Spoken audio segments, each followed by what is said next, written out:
Дваесет часот централен дневник на К1. Добро вечер. И дел од настаните кои го одбележа овој понеделник.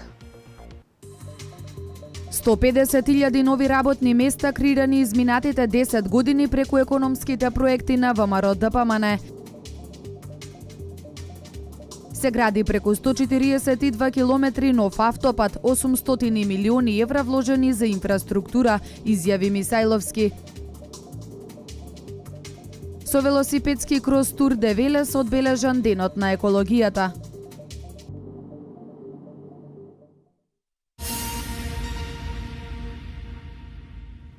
Намалувањето на процентот на невработеноста во земјава е еден од најголемите успеси постигнати како влада.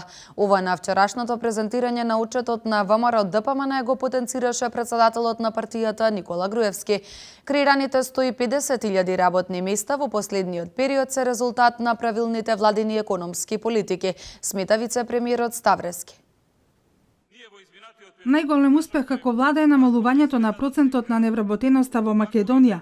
Ова вчера вечер во спортскиот центар Јане Сандански, каде се одржуваше отчетот на ВМРО-ДПМН за сработеното во изминатите 10 години, го потенцираше председателот на партијата Никола Груевски. Со посветена работа во изминатиот период, посочи председателот Груевски, креирани се 150.000 нови работни места.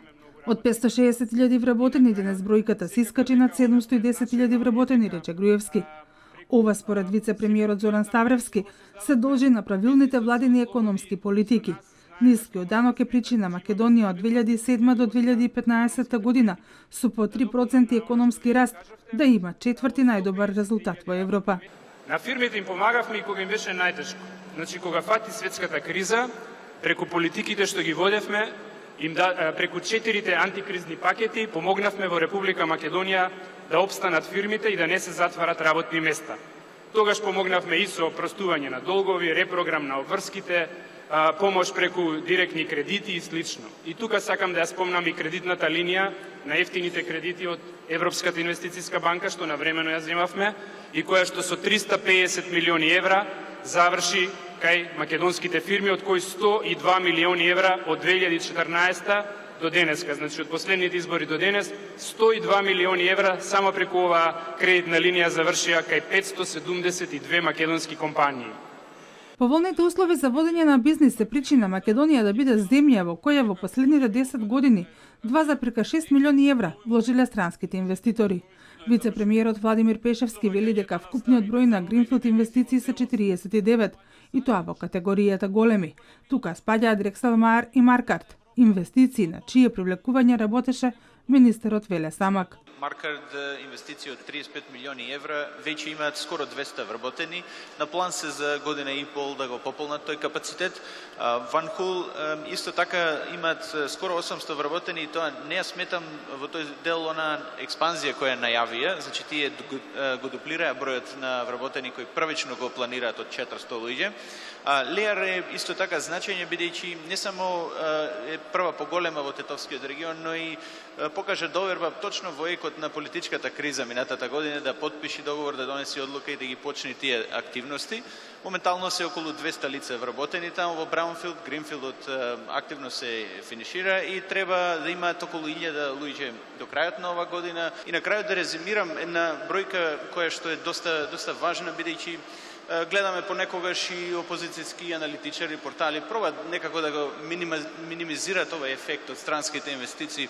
Само во овие 2 до 3 години имаме забележано бруто домашен приход од над 600 милиони евра вкупно во овие неколку фирми, од кои што 100 милиони евра се директна работа со домашните фирми. И понатаму економијата останува еден од приоритетите на ВМРО-ДПМН. Председателот Груевски најавува дека и во престојната изборна програма предложените проекти од економијата ќе креираат нови работни места.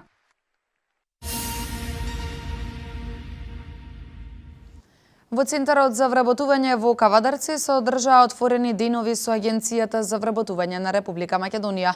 На презентацијата присуствуваа невработени лица и работодавачи на кои им беа презентирани активните мерки за вработување. Во моментов Кавадарци има регистрирано 2500 активни баратели на работа. Низата владини мерки и поволности се добре дојдени за невработените во Кавадарци, но и за работодавачите. Благодарение на нив, стапката на невработеност во последните години е драстично намалена. Таа изнесува 12%.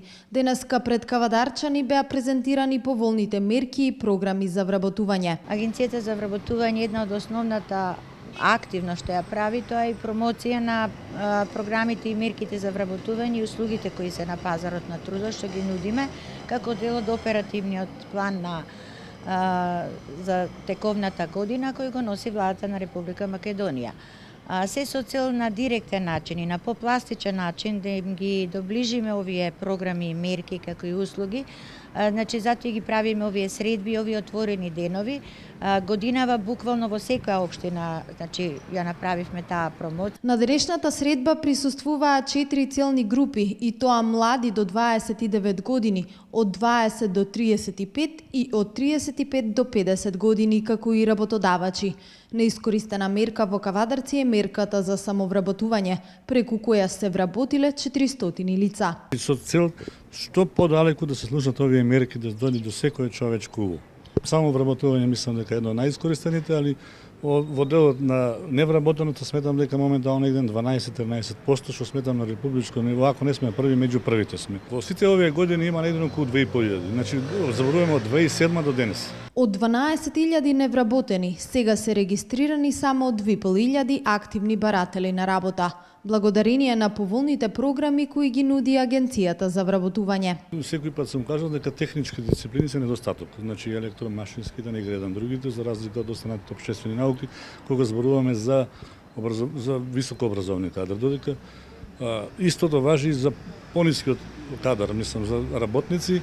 Веќе може да кажам слободно дека во Кавадарци имаме недостаток на едуцирани работна сила. Имаме ние по нашата евиденција, али они се со неколку години, кажеме бравар, он е таксиста или не знам што друго. Значи, тоа се овие мерки што сакаме да ги обучиме, преобучиме и да ги ставиме на пазарот како што може полесно да дојдат до вработување. Отворениот ден со Агенцијата за вработување на Република Македонија го следеа голем број невработени лица и млади високостручни кадри кои се интересираа за можностите за вработување кои се спроведуваат со оперативниот план на владата на Република Македонија.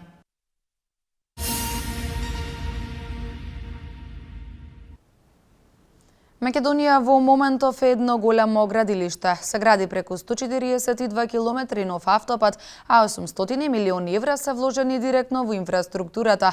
Ова го потенцираше вчера вечер на презентацијата на отчетот на ВМРО ДПМН министерот за транспорт и врски Владо Мисајловски. Не застанавме и сега имаме еден континуитет.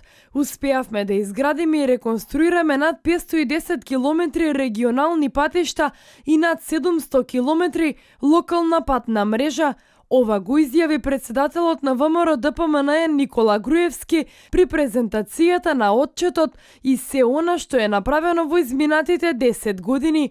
Додава дека инвестициите во патиштата биле и останале локомотивата на градежништвото, која за време на светската економска и европската должничка криза придонела државата да оди напред, кога многу држави чувствувале жестоки последици. Кога одиме на терен, многу луѓе ни кажуваат, патот што го направивте не беше чепнат 30 или 40 години.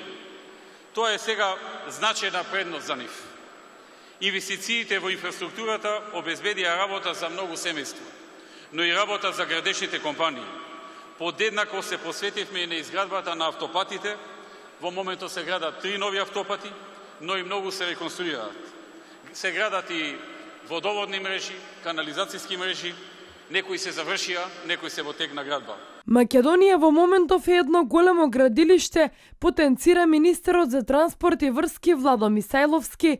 Додава дека 800 милиони евра се вложени директно во инфраструктурата, се инвестира во изградбата на 3 автопати во вкупна должина од 142 километри, Во меѓувреме во длабока фаза е изградбата на експресните патишта. Велеска Трифаково е во длабока фаза. Во длабока фаза ја очекувам дека за неколку месеци комплетно ќе биде готов овој експресен пат. Ги почнавме и сите останати, станува збор за Штип Радови, Штип Кочани, веќе распишавме тендер за изградба. Ранковце Крива Паванка исто така распишавме тендер за изградба.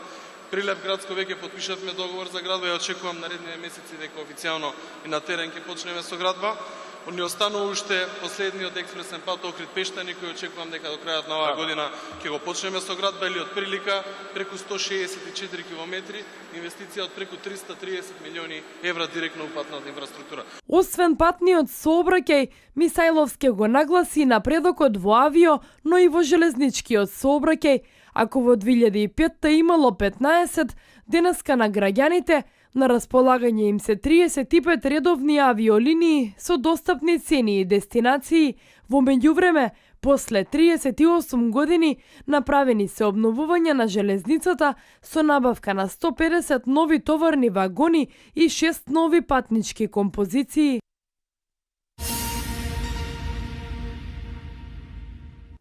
Регулаторната комисија за енергетика се одлука за ново поскапување на цените на горивата. Цената на бензините се зголемува за 2,5 денари, а на дизелот за 1,5 денар. Колешката Сања со деталите.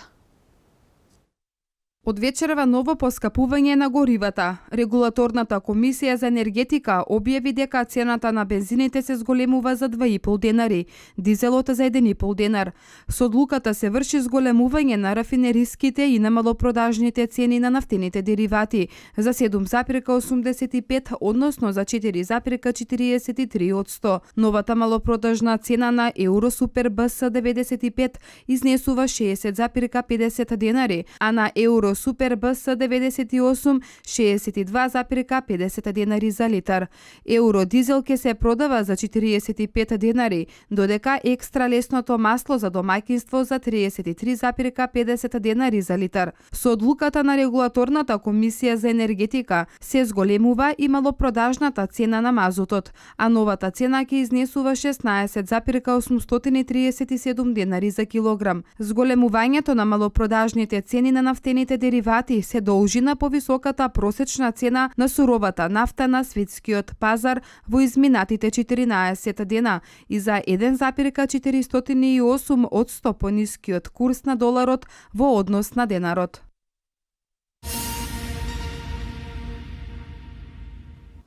Еколошкото друштво Вила Зора и општина Велес со велосипедски крос го одбележаа денот на екологијата 21 март. Учество на овој хепенинг земаа ученици од основните училишта во градот, како и децата од градинката Димче Мирчев. Со велосипедски крос Тур де Велес 2016, а под мотото Мисли глобално, делува и локално. Еколошкото друштво Вила Зора и општина Велес го одбележаа денот на екологијата 21 март. На велосипедската трка учествуваа ученици од основните училишта во градот. Децата од градинката Димче Мирчев пак преку транспаренти испратија еколошки пораки. Покрај зголемувањето на свеста за употребата на велосипедот, ќе се зголеми свеста за заштита на велосипедистите со означување на велосипедски патеки, дали во градот, дали во околината до туристичките места. Во моментов се изготвува елаборат за мотокрос патеката и се изготвуваат трасите за неколкуте определени велосипедски патеки, истакна градоначалникот на општина Велес Славчо Чадиев. Класична велосипедска патека од сегментот према, например, кај што е најактуелна до Бабона, е практички невозможно да се направи со оглед на целокупниот терен и целокупната конфигурација во која што се наоѓаме. Знаете дека едина реална патека би се направила асфалтирана патека од Велес према езерото Младост. Локалните власти го поддржуваат зголемувањето на бројот на велосипедисти и рекреативци во градот, но и со порака до граѓаните да се зачува урбаната опрема и зелените површини. Се замолуваат сите жители на град Велес да чуваат урбаната опрема, да се садуваат повеќе дрвца и да го разубавиме градот и ова да биде почеток на новата летна сезона. Во текот на утрешниот ден, во повеќе институции во градот ќе бидат засадени 100 дрвца.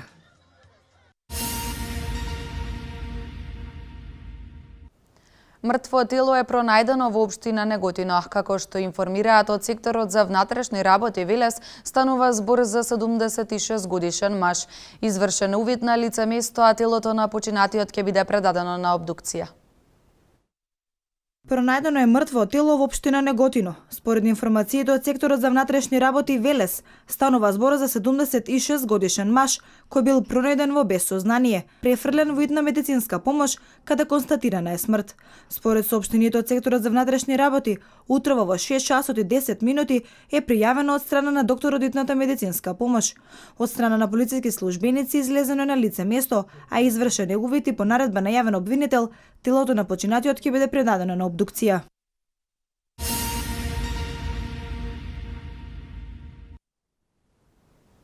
Објавен е оглас за закуп на државно земјоделско земјиште во 14 општини. На огласот се понудени скоро 700 хектари и истиот ќе трае 30 дена. Објавен е оглас за закуп на државно земјоделско земјиште до 3 хектари во 14 општини, меѓу кои Свети Николе, Штип, Берово и Битола. На огласот се понудени скоро 700 хектари, а парцелите се наменски за производство на добиточна храна, житни, фуражни и индустријски култури за период до 15 години. Максималната површина која може да се даде во закуп на еден учесник е 3 хектари, доколку понудувачот има соодветен број на живина. Изборот на најповолен понудувач се врши врз основа на највисока понудена годишна закупнина по хектар, а почетната цена се утврдува во зависност од катастарската класа и местото каде што се наоѓа земјиштето. Огласот трае 30 дена.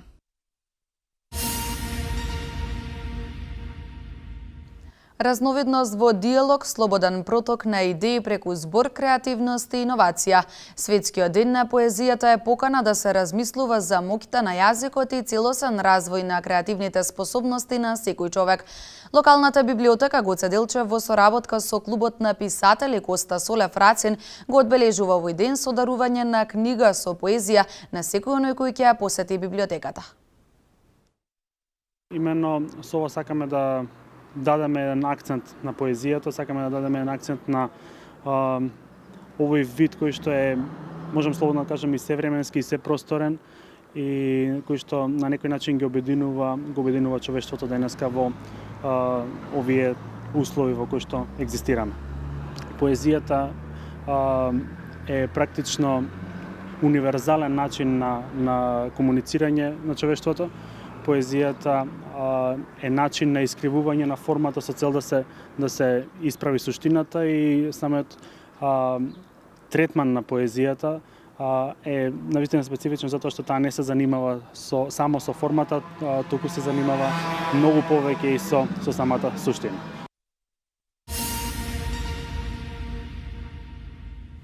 Во текот на изминатата недела на телефонската линија Ало докторе регистрирани се вкупно 1382 повици, зголемен бројот на туристи во земјава. Вестите од Македонија во продолжение.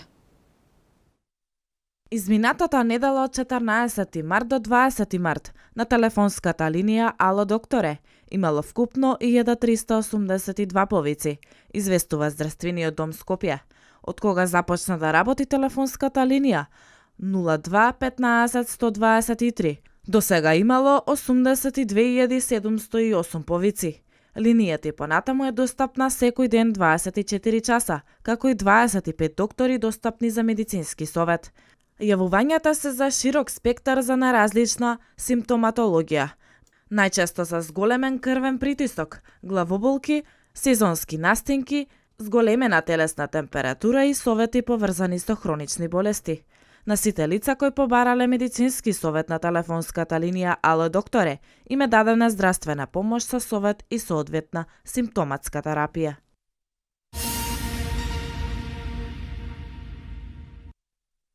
Македонија како туристичка дестинација забележува напредок од 14,2% за само една година, со вкупно 485.530 туристи во 2015 година, јавува специјализираната ревија за туризам Турмак.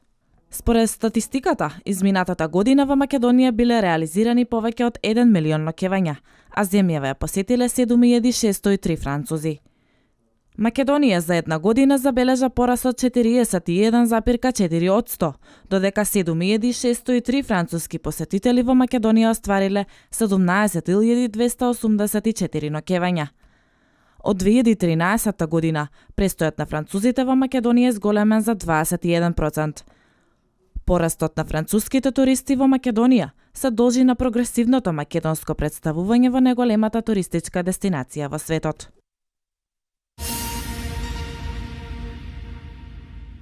Историска средба меѓу председателот на САД Барак Обама и неговиот кубански колега Раул Кастро.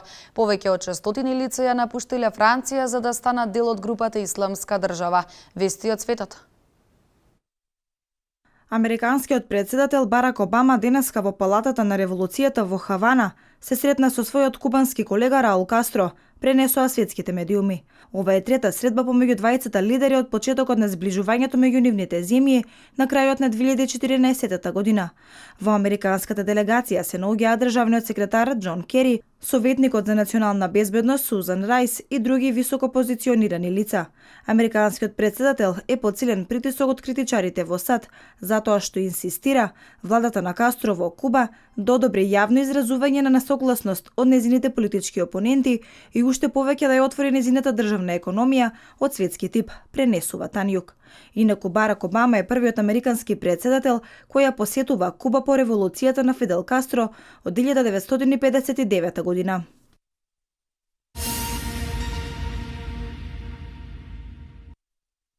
Францускиот премиер Мануел Велс изјавил дека повеќе од 600 лица ја напуштиле Франција и заминале во Сирија и Ирак, а уште околу 800 исто така планираат да заминат и да станат дел од групата Исламска држава. Секој ден разбиваме мрежи, локализираме ограноци, апсиме луѓе. Денес 2029 француски државјани или луѓе кои живеат во Франција се вмешани во джихадистички групи. Разузнавачките служби откриле дека околу 800 лица би сакале да заминат во Сирија и Ирак, истакна Валс, додавајќи дека околу 1000 лица се под постојано наблюдување. Вчера француските правосудни власти покренаа обвинение против 28-годишниот Јусеф Е, кој е уапсен пред неколку дена заедно со други исламисти под сомнеж дека планирале да извршат терористички напад во Франција.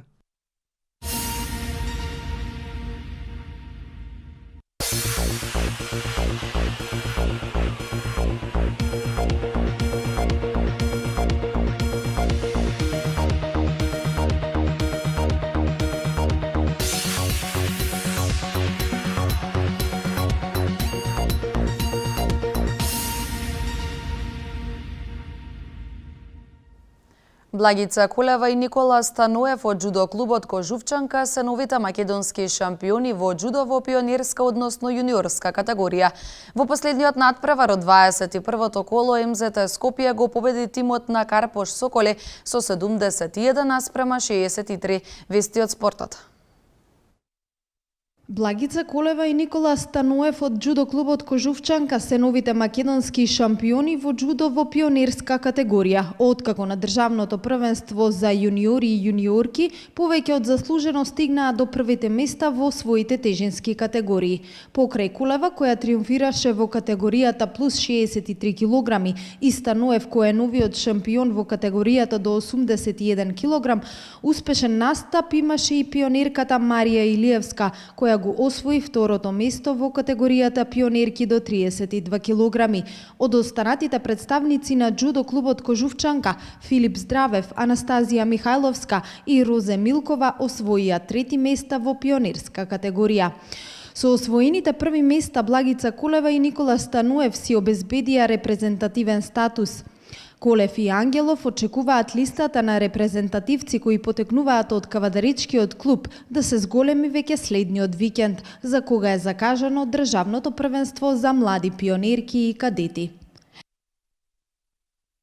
Во последниот надпревар од 21-то коло, МЗТ Скопје Аеродром го победи второпласираниот тим на табелата Карпош Соколи со 71:63. Браќата Урош и Марко Луковик и секогаш стандардниот Ѓорѓе Дреновац беа творците на триумфот на МЗТ. Урош Луковик дербито го заврши со дабл-дабл ефект од 27 поени и 11 скока. Дреновац постигна 12, а Марко Луковик 10 поени. Кај Карпаш Соколи, двоцифрен број на поени постигна само Душан Кнежевик, 22, Дарко Соколов 13 и Антон Казарновски 10 поени. Со оваа победа бранителот на титулата се зацврсти на врвот на табелата со 4 триумфи повеќе од второпласираниот Карпаш Соколи. Македонскиот репрезентативен голман Борко Ристовски блесна на гостувањето на Рајн-Некар Левен кај Загреб и не заслужа што германскиот тим со победа си замина од хрватската престолнина. Со тоа тој си ги зголеми и шансите за пласман во четвртфиналето од Лигата на шампионите. Во триумфот во 24:23 Ристовски учествуваше со 10 интервенции, од кои една е прогласена меѓу најдобрите во првиот дел од осмина финалета во елитното надпреварување. Меѓу најдобрите во првите осмина финални надпревари нема ни еден член на Вардар, но затоа во најубавите голови има дури два од противникот, Вислав Лоцк и стрелецот на израмнувачкиот погодок во последните секунди. Марко Тарабокија е дел од идеалната постава. Со победа на трката за големата награда на Катар, возачот на Ямаха Хорхе Лоренцо ја започна одбраната на титулата во кралската класа во MotoGP шампионатот. Тој со време од 42 минути 28 секунди 452 стотинки дојде до победата на патеката Лос Айл, што за 2 секунди беше побрзо од времето кое го постигна возачот на Дукати Андреа Довициозо, кој го освои второто место. На победничкиот пиедестал на овие двајца им се придружи Марк Маркес, возачот на Репсол Хонда, кој во последниот круг ги издржа нападите на Валентино Роси, кој пак го освои четвртото место. На 3 април со трката за големата награда на Аргентина продолжува првенството во кралската класа. Далас убедливо го победи Портланд со 132:120 по продолжението од 5 минути. Дирк Новицки, германскиот кошаркарски репрезентативец, покажа одлична игра, реализирајќи 40 поени, надополнети со 8 скока, 4 асистенции и 2 украдени топки. Далас остана во трка за 6-тото место во западната конференција, кое би значило избегнување на Сан Антонио во првата рунда од плей-офот, а покрај Новицки одличен беше и Дерон Вилијамс со 31 поен и 16 асистенции, вклучувајќи ја тука и тројката со која плеймейкерот на Маверикс го одведе мечот во продолжение. Торонто го совлада Орландо со 105:100, останувајќи во игра во трката со Кливленд за првото место во источната конференција.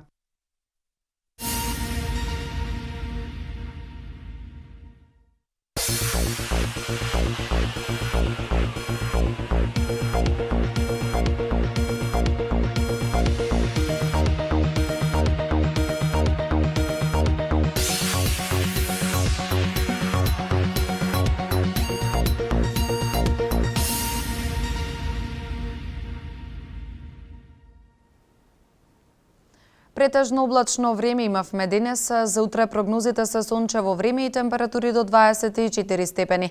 Да ги погледнеме деталите за временската прогноза.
Со информацијата за времето го завршуваме дневникот. Имајте пријатна вечер.